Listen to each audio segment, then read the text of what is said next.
Hello guys. Hello, this is for Pisces. Pisces, alamin natin kung anong money, career, financial reading mo for the month of June. So, titingnan lang natin kung ano yung kumbaga status ng kaperahan mo ngayong buwan ng Hunyo. Okay, so this is collective. Pwedeng makaresonate sa lahat. So, please comment down below if you resonated.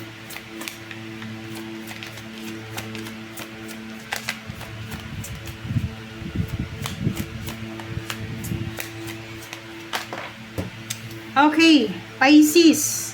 Number 23, number 5. Sinasabi ng Barasyo dito na possible na mayroon kang mga worries and mga extra expenses ngayong buwan ng June. So, sinasabi ng Barasyo na importante na magtipid, okay? Bawasan natin yung mga expenses natin, Pisces. And yung sinasabi ng barahan na to, pwede mo naman ma-resolve yung mga worries mo regarding sa finances if ima-manage mo ng tama yung iyong resources or yung pera mo. Okay.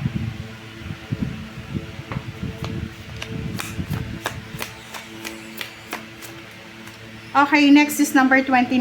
So, ikaw ito. Babae ka ba?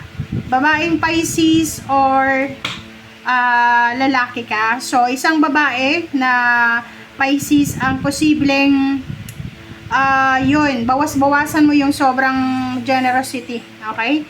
Bawasan mo yung sobrang pagiging generous mo ngayong buwan ng June. It's because pwedeng ikaw yung mawalan. Okay? So, sinasabi ng bara sa'yo dito, Pisces, na yung pagiging generous mo, kailangan mong isalugar yan. Kasi minsan, kahit wala ka na, people pleaser ka or naaawa ka, empathetic ka, yun, nagbibigay ka. So, sa barahang to, sinasabi ng barahan na iwasan mo yan. Iwasan mo yung pagiging generous ngayong June na to kasi lalo na kung medyo hindi maganda yung finances mo, hindi ka naman obligado na tumulong or mag-share ng iyong resources kasi may problema ka rin eh.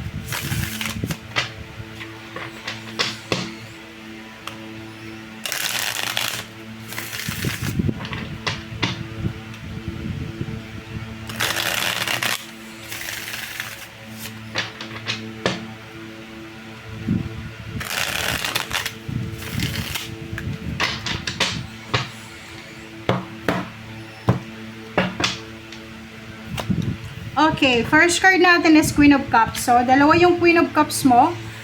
Ang sabi ng bara sa'yo dito na yun, pera guys, kailangan mong i-manage ng mabuti yung salapi mo.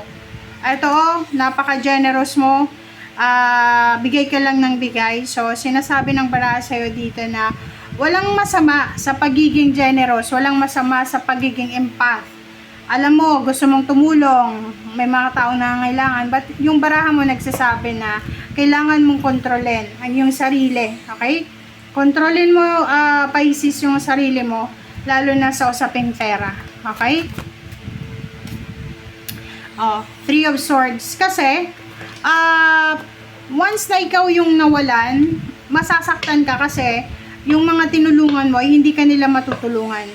Okay, yung iba magsasabi na pag tumulong ka, huwag kang mag-expect. Okay, we're not expecting na return sa mga tinutulong, but yung pagiging mabuting tao, ang problema sa'yo, kailangan mong magreserba sa sarili mo kasi once na hindi ka nagreserba para sa sarili mo, masasaktan ka lang. Okay?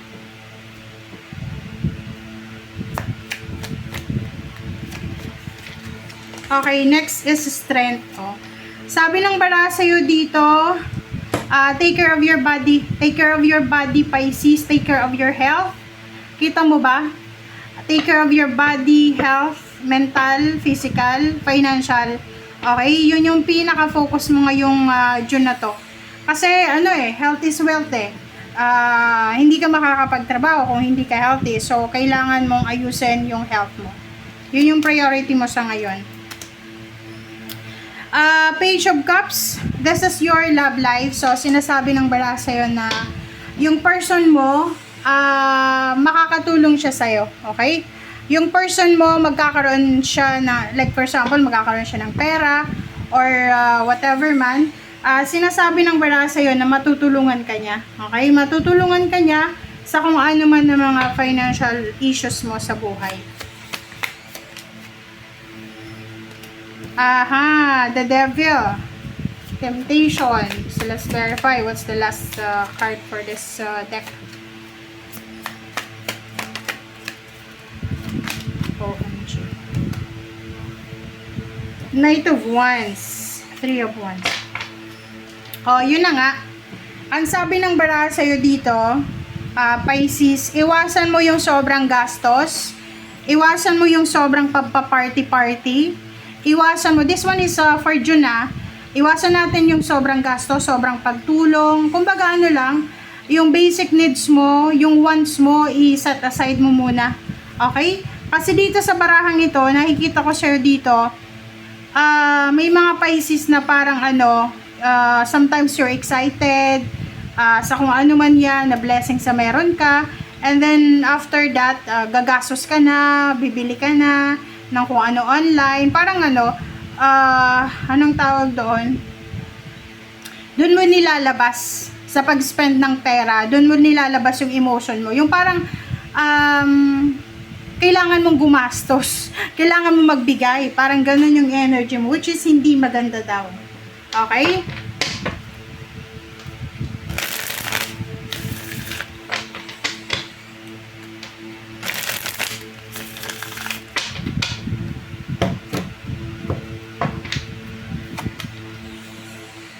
Diba? King of Pentacles, sabi ng bara sa'yo dito, Pisces, na strategize. Kailangan mo mag-strategize sa pera.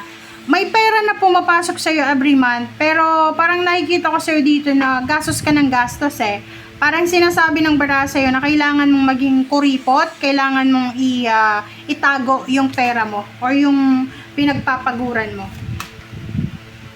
Okay, Page of Wands. So, iwasan natin yung sobrang excitement, guys. Okay?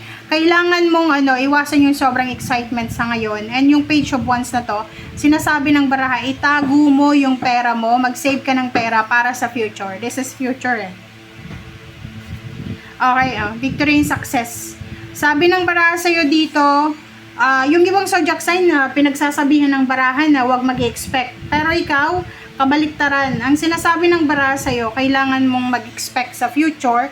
So, kailangan mong mag-save para sa future. Kailangan mong isaayos ngayon pa lang. Kung gusto mo ng magandang buhay sa future, ngayon pa lang, ayusin mo na yung pamamahala mo or sa pagmamanage mo ng pera. Nakikita natin dito, maybe there's a lump sum of money coming. This is for the month of June. There's a recognition, rewards, awards, homecoming. There's a parang applause, 'di ba? Papalakpakan ka because of your success or because of your hard work. Okay, next is Four of Wands. Nakikita ko sir dito na you're planning to get married, pwedeng gusto mo magpakasal ba? Or pwedeng gusto mo magkaroon ng bahay. Kung may bahay ka na, nakikita ko sir dito additional investment to. Pwedeng gusto mong magkaroon ng parang mag-i-invest ka ng bahay or apartment, condominium para sa anak mo. Parang ganun. Okay. So, yung Five of Wands na to, this is all about sa mga issues, negative issues. So, mag-iingat ka ha. You need to be careful kasi ang nakikita ko sa'yo dito, yung mga taong tinulungan mo ay magagalit sila sa'yo ngayon. Kasi, medyo maglilimit ka na ngayon ng pagbibigay. So, ihanda mo yung sarili mo kasi yung mga dating nakangiti sa'yo, dahil sa palagi mong binibigyan ng pera, ay nakasimangot na sila sa ngayon. Okay, Nine of Cups. Etong Nine of Cups na to, sinasabi ng bara sa'yo na lahat ng mga emotional and financial wishes mo, makukuha mo yan kasi walang question sa pagiging masipag mo, walang question sa pagiging mabuti mong tao. So, sinasabi ng bara sa'yo, yung tagumpay mo ay hindi galing sa swerte. Yung tagumpay mo ay manggagaling sa yung sipag, tiyaga, at determinasyon. The Green Man, 0. Magtanim tayo literal na magtanim tayo ng binhi. Parang ang sinasabi ng bara sa'yo dito, Pisces, na ngayon pa lang, mag-save ka na ng pera, oh. Nakikita ko siya, puro savings to, ah. Sinasabing mag-save ka ng pera, Pisces. Okay? Thank you, guys. Bye!